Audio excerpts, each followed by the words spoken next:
नागर साहब, आप अखबार में आज क्या पढ़ रहे हो? देखिए, ये जो आजकल ये आया हुआ है आज पूरा ना, ये जो अधिकारी हैं, जो पंचकुला की जो है पुलिस आयुक्त हैं, सृष्टि गुप्ता जी, इनका एक बहुत बड़ा लेख आया हुआ आज एक दैनिक अखबार में। और वो लेख आया हुआ है साइबर ठगी के ऊपर। उन्होंने ये भी बता रखा है कि साइबर ठगी से आप कैसे बच सकते हैं और क्या क्या उसमें दिखते हैं। आज एक दिन से काफी अखबारों में चल रहा है। और इसके अलावा भी मेरे पास इसको लेके काफी कुछ डाटा भी है कि पूरी दुनिया में तकरीबन हर रोज, मैं आपको बताऊं, 16.4 बिलियन की साइबर ठगी होती है डेली, एक दिन में 16.4 बिलियन। देखो कितना बड़ा आंकड़ा हो गया, बहुत बड़ा आंकड़ा। और अगर हम भारत की बात करें, सिर्फ भारत की बात करें, तो 55 करोड़ की एक एवरेज है। हम तो देखिए किस दिन 40 करोड़ की हो जाती है, किस दिन 60 की हो जाती है, लेकिन जो एक एवरेज है ईयरली, और उसको हम ईयरली को जब वो एवरेज को हर दिन पे निकालते हैं, तो एक दिन की एवरेज 55 करोड़ रुपए डेली की साइबर ठगी हो रही है। और मैं अब हम इस बात पे बात करने लगे, आपने अचानक मेरे को आगे टोक ही लिया, तो मेरे पास और भी डाटा है कि ऑनलाइन ठगी कितने प्रकार की होती है।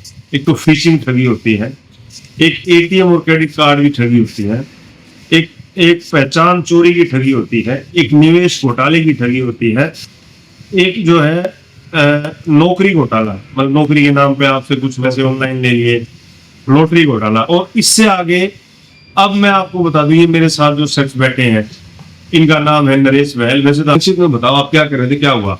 हुआ ऐसा कि देखो, मैंने ना बैटरी ऑनलाइन करी, तो वहां से माई लैपटॉप स्पेयर से, तो बैटरी जब मैंने ऑनलाइन ऑर्डर करी तो बैटरी तो आ गई, डिलीवरी बॉय बैटरी लेके आ गया, बट वहां पे उसके अंदर मेरा जो नंबर था ना वो डिफरेंट था, वहां पे एक डिजिट डिफरेंट कर रखी थी। तो हुआ क्या कि वो ओटीपी ना मिलने के कारण वो बैटरी वापस लेके चला गया। और ये बार बार कई ये सिलसिला 4-5 दिन तक चलता रहा कि उन्होंने दोबारा से रीऑर्डर कर दिया, और दोबारा से रीऑर्डर करने के बाद फिर वो बैटरी लेके आया, फिर वही ओटीपी की प्रॉब्लम, और फिर वो लेके चला गया।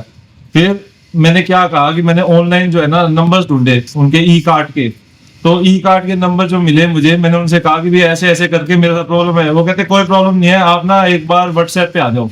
और जैसे मैं व्हाट्सएप पे आया तो उन्होंने वहां पे मेरे को कहा कि ये एक एप्लीकेशन है, यहाँ से आपका नंबर ना ठीक हो जाएगा।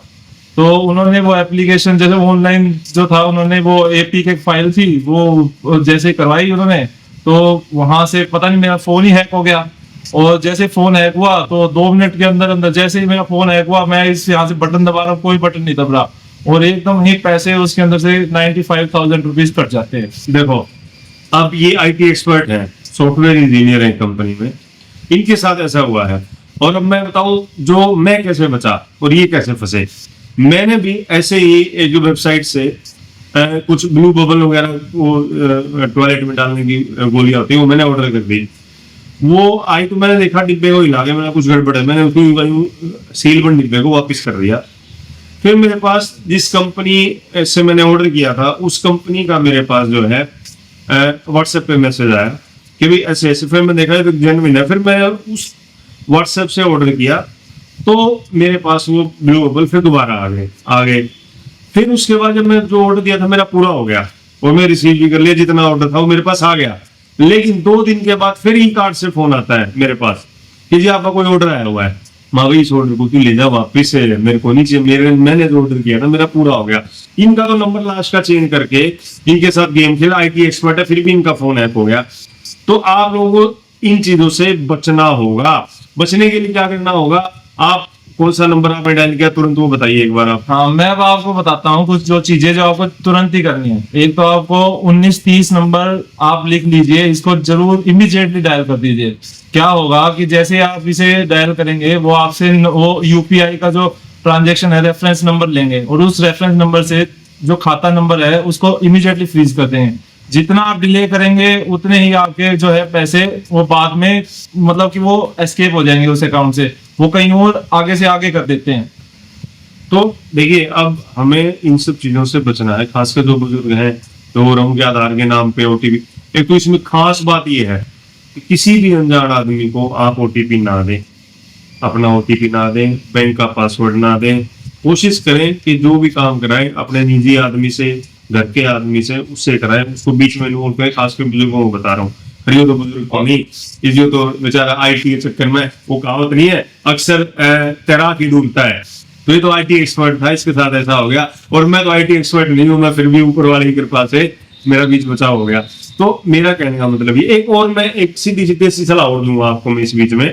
देसी सलाह ये है कि जिससे ऑनलाइन पेमेंट्स करते हैं आप, जिस अकाउंट से या पेटीएम से जोड़ते हैं, उसमें आप कोशिश करें कम पेमेंट रखें। उस अकाउंट में मिनिमम अमाउंट रखें जितना आपको जरूरत है, कोई डेली यूज है, कुछ और है।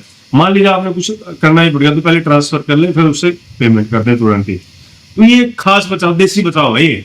देसी बचाव में बचाव है, देसी बचाव में। और अंग्रेजी बचाव में तो बस के खड़े हो जाओगे आप। अब हम वीडियो खत्म करते हैं। नमस्कार, धन्यवाद।